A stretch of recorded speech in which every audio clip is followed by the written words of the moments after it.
Hey, what's up, y'all? This is Divine Brown, and I'm here for the Mixed Morning Crew Primetime Holiday Special. And I'm here to perform, and it's going to be fun, and I guess the best part of this is knowing that I'm going to be helping kids. Ricky, take it away.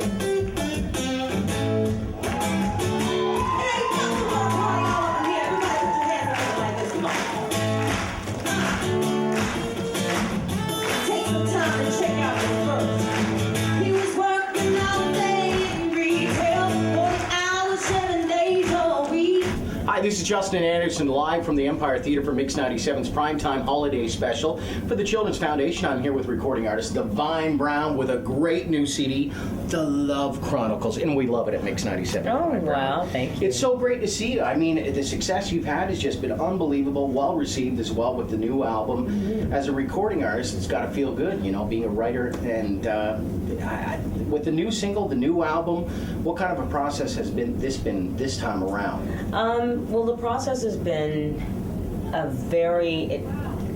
from the beginning until now, it feels very fulfilling.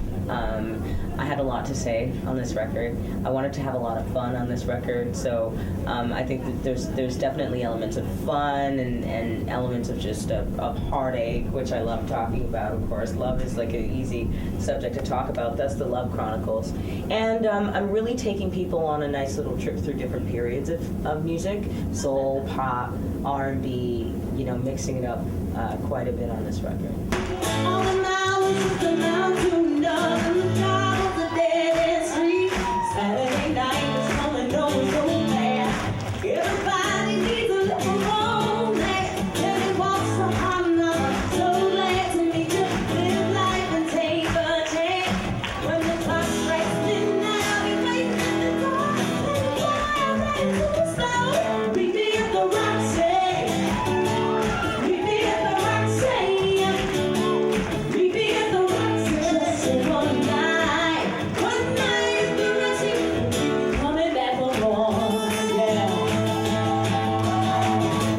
Project like the Love Chronicles this time around with this album, what did you do differently than what you've done in the past? I worked with live musicians more this time around, which is something that I feel very comfortable with because I've been singing with live bands for a very long time.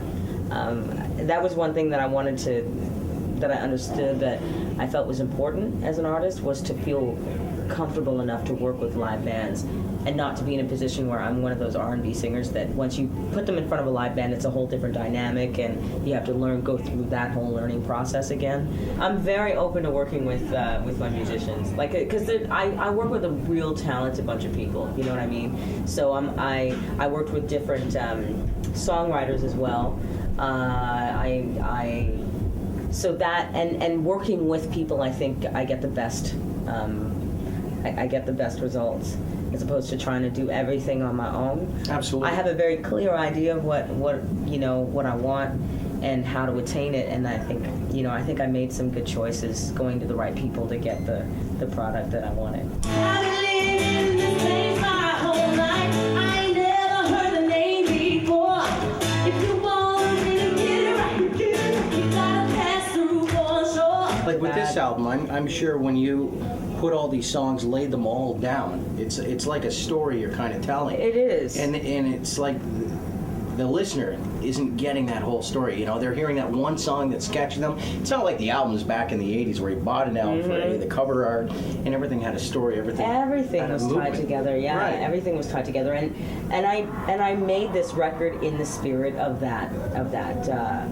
those times where people got excited to break open the album and to look at the lyrics and look at the pictures and everything, everything that was involved in that record. When you come out, be prepared to ride.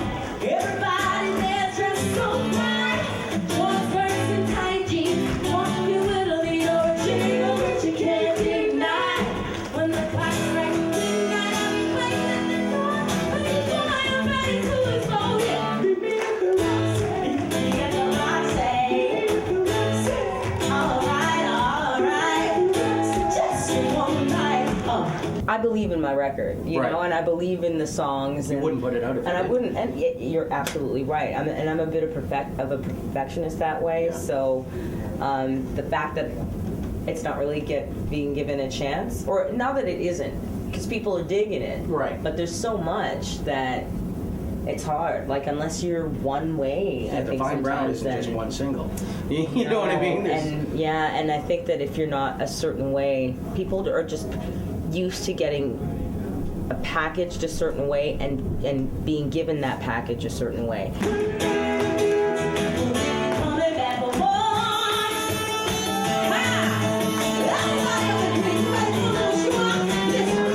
I've always seen myself as an international artist, Yeah. and I'm really pushing to really plant some roots in some other territories. You've mentioned this before, that a lot of the stories in your music, you know, from past relationships, is that tough to kind of bring out, you know, that personal essence from yourself? And put it out there like that? Yeah. So to speak.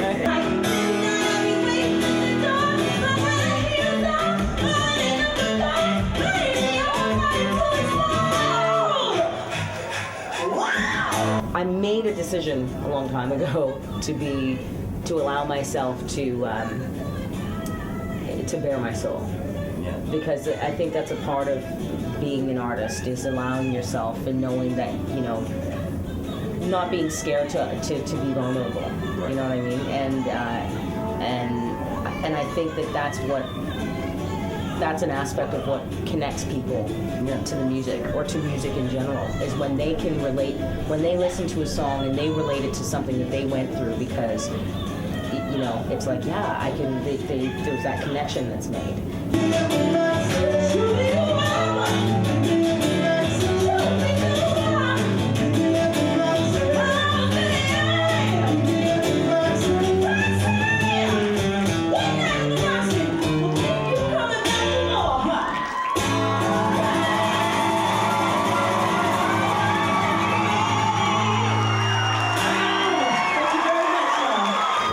What's new for you in the new year?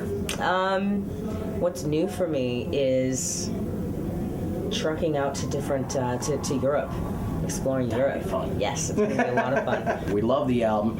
It's called Lay It On The Line. The single on there, The Love Chronicles. Pick it up in stores. It's also available on iTunes. She's here at the Empire Theater tonight. The Mixed Morning Crew Primetime Holiday Special for the Children's Foundation. Divine Brown, thank you so much. Thank you. I'm a hat girl, and that's pretty Yankees. dope for like.